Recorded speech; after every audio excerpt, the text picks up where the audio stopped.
हम बात करेंगे यूरोपियन देश रोमानिया के बारे में। ऑफिशियली देश को रोमानिया कहा जाता है। इस नाम को आधिकारिक तौर पर तब अपनाया था जब 1862 में देश की दो बड़ी रियासत मोल्दाविया और वेलाचिया को मिलाकर देश का निर्माण हुआ था। हालांकि नाम का इतिहास काफ़ी पुराना है। देश को रोमानिया इसलिए कहा जाता है क्योंकि एक समय ऐसा था जब देश रोमानी नामक रोमन साम्राज्य का हिस्सा था। समय बीतता गया लेकिन नाम में कोई बदलाव नहीं किया। देश का लोकेशन पूर्वी यूरोप में काले समुद्र के किनारे दिखाई देता है। आबादी 1,93,56,000, एरिया 2,38,397 स्क्वायर किलोमीटर। वैसे एक छोटा देश है लेकिन इतिहास काफ़ी पुराना है।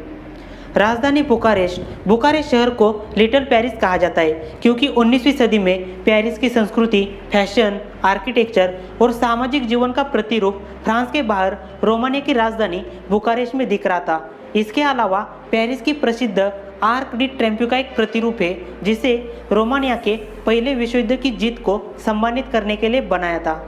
राजधानी में कुछ ऐसी इमारतें मौजूद है जो पेरिस की स्थापत्य कला से प्रभावित है, जैसे कि Cantacuzino palace, central university library, grand hotel continental.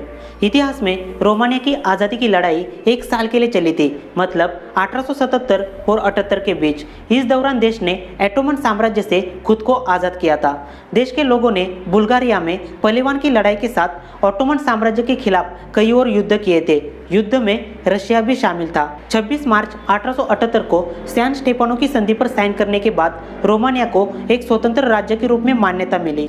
2 अप्रैल 2004 को देश नेटो में शामिल हो गया। अगर कोई देश नेटो में शामिल हो जाता है तो उसके ऊपर आक्रमण करना आसान नहीं होता, क्योंकि नेटो का मकसद होता है सदस्य देशों की सुरक्षा करना। जब देश आज़ाद हुआ था उस समय डोब्रुजा और कार्पेथियन नाम के पर्वत और बाकी हिस्सों को खुद की निजी संपत्ति में शामिल करके देश ने खुद का विस्तार किया था।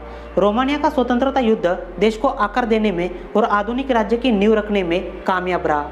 रेटेजार्ट नेशनल पार्क रोमानिया के दक्षिण पश्चिम में एक नेशनल पार्क है जो 381 स्क्वायर किलोमीटर में फैला है, जो दक्षिणी कार्पेथियन पर्वत के हिस्से में आता है।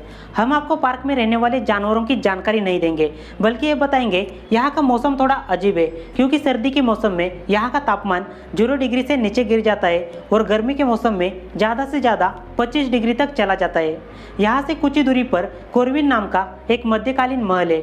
मध्यकालीन इतिहास और पुरातत्व के क्षेत्र में कई इतिहासकार कोरविन को दक्षिण पूर्वी यूरोप में सबसे अच्छी तरह से रखा हुआ मध्यकालीन स्मारक मानते हैं। पर्यटक लोगों की नज़र में रोमानिया घूमने के लिए सबसे अच्छी जगह है, लेकिन क्या आप जानते हैं देश में कुछ जगह ऐसी है जो सबसे ज़्यादा डरावनी है।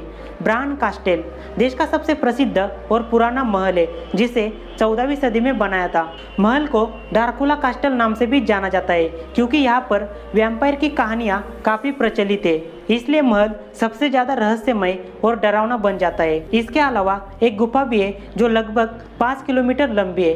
रात के समय में गुफा के अंदर जाने की किसी की हिम्मत नहीं होती क्योंकि लोगों का कहना है कुछ डरावनी आवाज़ें सुनाई देती है।